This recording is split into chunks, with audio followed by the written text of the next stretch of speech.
भद्रक जिला चांदबाली एनएससी अंतर्गत बालिगाँ गोलाडिया ठारे हजरत सैयद अहमद पीर बाबा 83तम वार्षिक उत्सव अनुष्ठित हो जाइछि।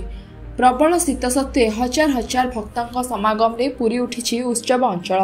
एठारे उभय हिंदू मुस्लिम संप्रदायर लोक माने मिलित भावे उत्सव पालन करथांती।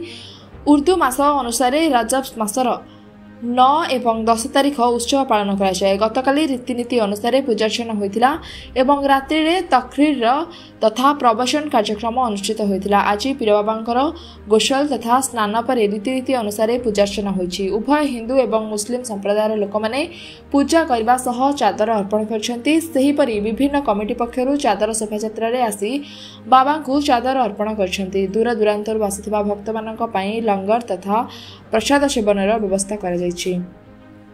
रात्रि रे कवाली प्रतियोगिता तथा मनोरंजन कार्यक्रम अनुष्ठित हो जाइछि। सार्वजनीन एही उत्सव रे उत्सव मुखर होई उठिछि समग्र चांदबाली अंचल।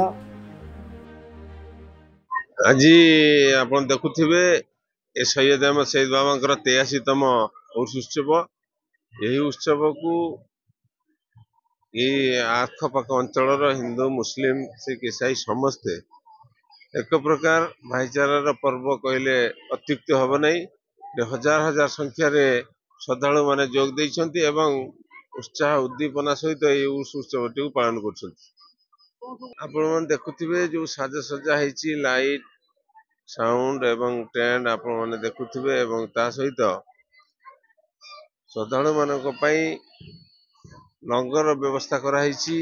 जी आसीबे फ्री किचन जहाँ को कहती फ्री रे दिया जाउछि एवं गतकाली आमर प्रवचन थिला।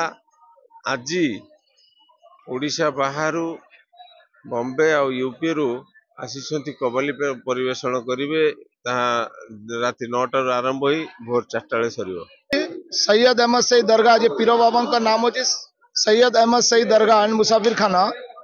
एटा आज बाबांकर 83तम उर्स उत्सव सार्वजनीन उत्सव।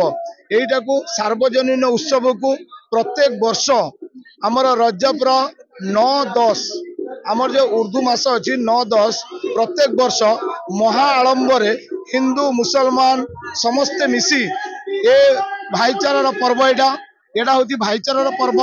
एटार समस्ते हिंदू मुसलमान बहुत एटी जो भक्त माने बाबांकर भक्त अच्छी बहुत हिंदू बहुत मुसलमान एवं आज ये जो उत्सव देखुचंती उर्स उत्सव ए उत्सव रे बाहर आमर चांदबाली निर्वाचन मंडली सहित भद्रक जिला एवं भद्रक जिला बाहर एवं ओडिशार विभिन्न भारतर विभिन्न कोण अनुकोण बहुत माने बाबांकर भक्त आज महाआडंबरे ए उर्स उत्सव को पालन करछु। आज की होची 83तम वार्षिक आमर एठी हिंदू मुस्लिम सबू मिसिकी आमर मुस्लिम श्रद्धालु ठारू बेसी हिंदू श्रद्धालु आउ से समस्त आसिकी आमर एठी आमे मिलिमिशिकी करूछु। आउ समस्तंकर जो मनस्कामना पूरा हुए समस्त आशा नहीं कि जो आसुचंती तांकर आशा पूरा हुए से बाबा पूरा करंती। माने एबे नुहे बहुत आगुरु आउरी बहुत किछि करिचंती बाबा। आमर एठी आगर आसुतला हईजा रोग गोटे आसुतला बाबा से मदीना पड़े थिले 1000 रोगर एटी लोक बहुत मरला परे बाबा बुधवार आसंती एठी। बुधवार जो आसिले देखिले जो हईजा रोग हेची से जो हईजा जो रोग हेतिला ताको से जो रोगटार गोटे बुड़ी आसुची कुआडे माने लोक कहबा हिसाब रु से बाड़ी खोपाड़ी थिले बिलो मझिरे पड़ी थिला। आमर जणे पुणा लोक को आमर सात हिसाब हेबे तांको से स्वप्नइले जे मु पड़े थिनी मदीना आउ से इमतिया असुविधा हेची झाड़ार बहुत लोक मरी जाइचंती आउ मु बाड़ी खोपाड़ी सी पड़ेची एबे आउ किछि असुविधा हबनी। से बाड़ी मझी बिलर पड़ी तू जाइकी से फलना जगार पड़ी तू नहीं गया।